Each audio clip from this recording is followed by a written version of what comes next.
Oh my goodness, what a victory this is for the Jets.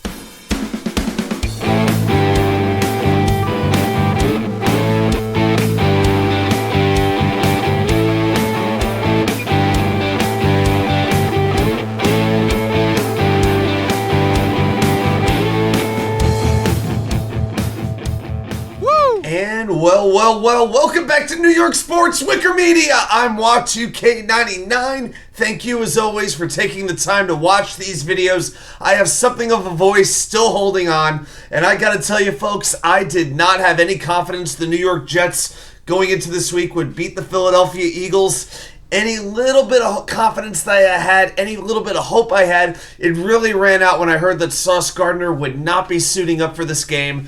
You know, the Jets down their top three cornerbacks, I just didn't see any way they could realistically stop this Philadelphia offense with a great 1-2 punch and wide receiver, a dynamic running quarterback, and a very good tight end, and a dominant offensive line. And you know what? It wasn't pretty, but the Jets fought their way through it. For the first time in their history, they beat the Philadelphia Eagles. So 12-0 is no more, as Coach Salas so eloquently pointed out during his press conference. I'd like to say that. And man, oh man, now going into the bye week, the Jets have a chance to heal up, which they certainly need to do.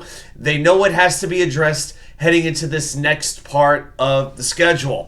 Facing teams like the Giants, the Chargers, the Raiders, teams that realistically they are, if they're not better than, they're definitely as good as, you know?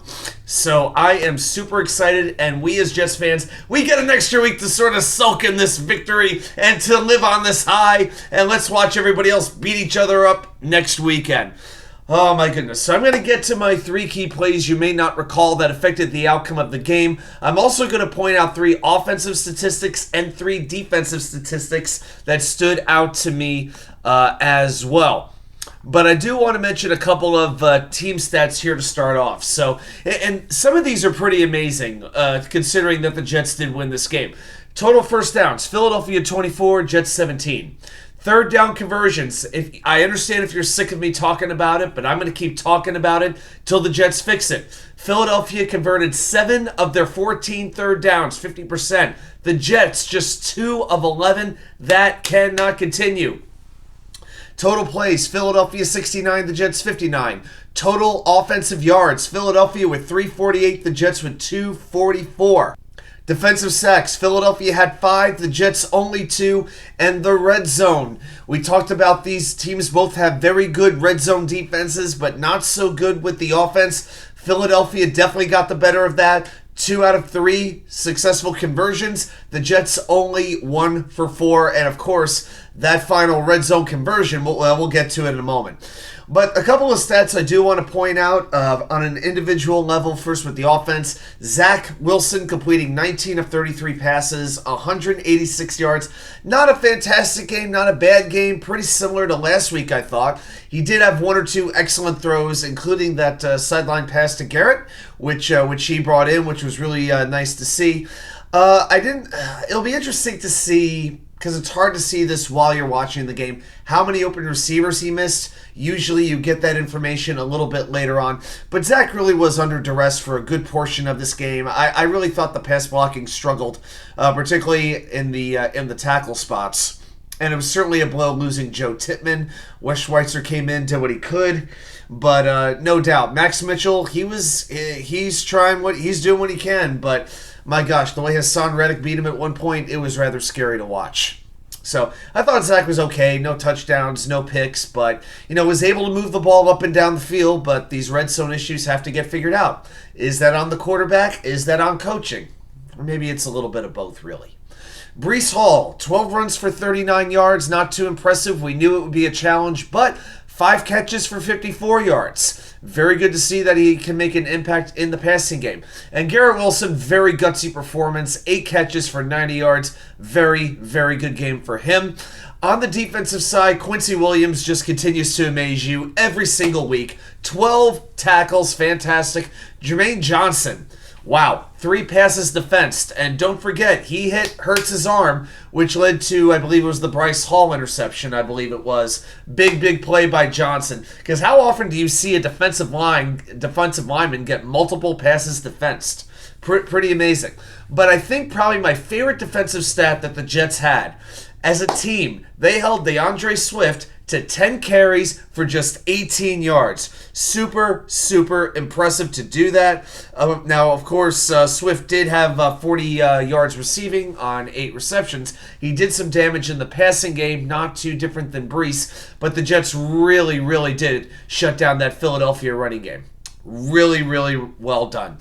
But you got to admit, Philly, they really gave the Jets every chance. I thought the offense for Philly just went into the tank after that first drive, which went 8 minutes, 19 plays. Philadelphia made a lot of mistakes. Drop passes, a couple penalties here and there. Losing Lane Johnson at right tackle was devastating for them, and that allowed the Jets to get a little bit better of a pass rush. But I think this game really reinforced what we already knew about the Jets. The Jets are a tough, gutsy team. They can play with anybody. Now and then they will make mistakes. They don't play a clean brand of football. The red zone offense, the missed tackles, the pass blocking, these are all issues. And as far as the red zone offense goes, I know they converted at the end, but let's be honest. Philadelphia was not even trying to tackle Brycehall on that final, the one play of that drive after the Tonyadams interception. If you go back and watch, there are 2 or 3 Eagles who have a shot of him. They just kind of let him go in. Maybe they were expecting Hall to go down and have the Jets kick the field goal. I personally had no issue with it because think about it. If you're a Jets fan, who do you want on the field to end the game? The offense or the defense? To me, it was no contest. So I had no issue with the touchdown. Make Philadelphia go down the field and try to score a touchdown. I had no issues with it. All right, well, I do have to get into one other thing, and that is the officials. I thought they were horrific in this game. The review for the Jalenhurts touchdown at the beginning was a joke.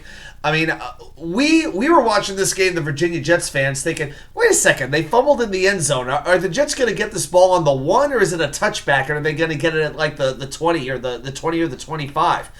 And for them to come back and say that Hurts broke the plane, and then, Fox couldn't even give you a decent enough replay to prove it, absolutely ridiculous. But the one that bothered me the most was the Allen Lazard hit, which really, really stalled one of the Jets' drives. It was an absolutely clean hit. There was no head. There was no helmet. No face mask involved. It was kind of from the front and from the side at the same time. It wasn't from behind. It wasn't illegal. I was seriously fighting with other Jets fans, including friends of mine, who said, you got to pull Lazard off the field for that. Lazard's hurting this team. It was a completely legal hit. He was setting up a block to allow for a bigger play by the offense. And if I'm a coach, I'm telling Allen Lazard, you know what? You do that again. You knock that son of a bitch down again every single time.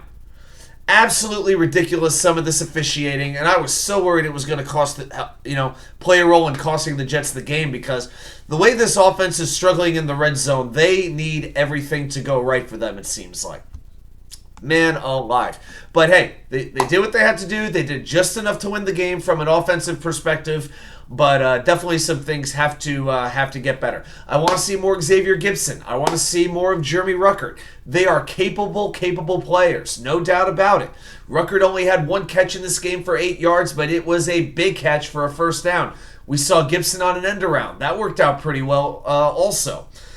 So, it's a matter of figuring out what can work in the red zone, and that's on Nathaniel Hackett to figure out over the next 2 weeks.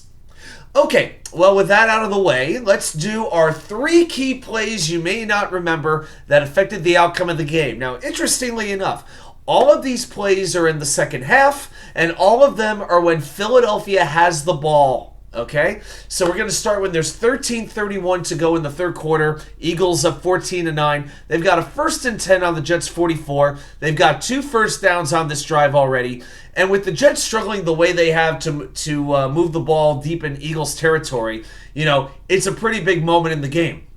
The Jets have settled for 3 field goals. The Eagles have scored 2 touchdowns, and the Eagles have the ball to start the half. Well, they've threw a pass to Zacchaeus for 15 yards. Now, this would have had the ball on the Jets' 29, definitely in field goal range for Jakeelliott. But the play comes back due to an illegal shift by the Philadelphia offense. The drive stalls, and they have to punt. That was a big, big penalty for the Eagles in this game. Play number 2. 5:47 to go in the third quarter, still 14-9 Philadelphia, and the Eagles have a 3rd and 6 on their own 11-yard line. Okay, Hurts takes the snap, scrambling to his right, feeling a little bit of pressure, throws a pass to running back Kennethgainwell, who can't hold on to the ball.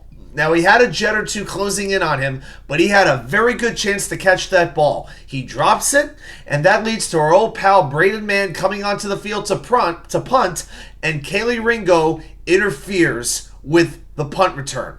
And that gives the Jets an extra 15 yards, and they start that drive on the Philadelphia 36-yard line, which gives them their 4th field goal. They didn't even need to move the ball to be in Gregzuerlein field goal territory.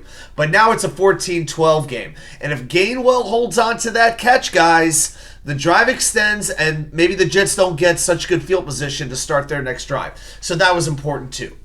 And play number 3 is with 8:55 to go in the fourth quarter. It's 14-12 Philadelphia. The Eagles are flying down the field. They have recorded first downs on 3 straight plays. But it gets to the red zone, and the Jets begin to tighten up a little bit, and Philadelphia has a 3rd and 6 on the Jets' 15-yard line. Now, a touchdown, an extra point, would lead to a 9-point Philadelphia lead, and at that point, the Jets have to score twice to take the lead. Which you couldn't have a whole lot of confidence the Jets would be able to go down the field based off what we'd see most of the day. I mean, they were doing okay in between the 20s, but when the time came to put the ball in the end zone, they had shown no indication up to this point that they could do it. But we know that the Eagles have had their struggles in the red zone this season, and the Jets are very good in that department. And on that 3rd and 6, Brycehuff, my goodness, the contract is costing more and more by the week. Can we just get this taken care of over the bye week, Joe Douglas? Can we just sign him now, please? But Brycehuff beats the mountain known as Jordan Mailata, beats the left tackle for a loss of 4 yards. 4 yards may not seem like the biggest deal, but then Jakeelliott comes on and misses the field goal right by just a few feet. It remains a 2-point deficit for the Jets. Huge, huge, huge. And yes, the Jets punted on their next drive, but on the next Eagles possession came the Tonyadams interception. Big, big stop by Brycehuff that leads to the missed field goal. And I got to be honest with you about this whole thing. I did not think the Jets had a realistic chance to win this game at all, as I've said. But man, oh man, I can feel confident the Jets are going to have a season going forward. And the AFC is super tight. There are a lot of 3-3, 2-3, 3-2 teams. You really only have 2 teams that genuinely stink, I would say, right now in New England and Denver. You got Miami and Kansas City up top. And then the rest of it, it's pretty much a free-for-all right now. The NFL more than ever is a week-to-week proposition. It's very hard to predict these games. It is getting harder by the week. But you know what? If you've got a team that is tough, that is scrappy, and will play hard for 60 minutes, that can go a long way towards having a season that you're going to remember for a long time. And even with some of their best players out, the New York Jets were able to take a win from an undefeated team. And man, oh man, what a great feeling it is. Well, those are my thoughts on Jets versus Eagles. Give me your thoughts. Put them right down there in the comments. Thanks, everybody, for watching. I'll see you Wednesday night for the Wednesday Night Live Show, 10 p.m. Be sure you tune in. Thanks again for watching. I'll see you right back here with more content from you know where. The Wicker Chair.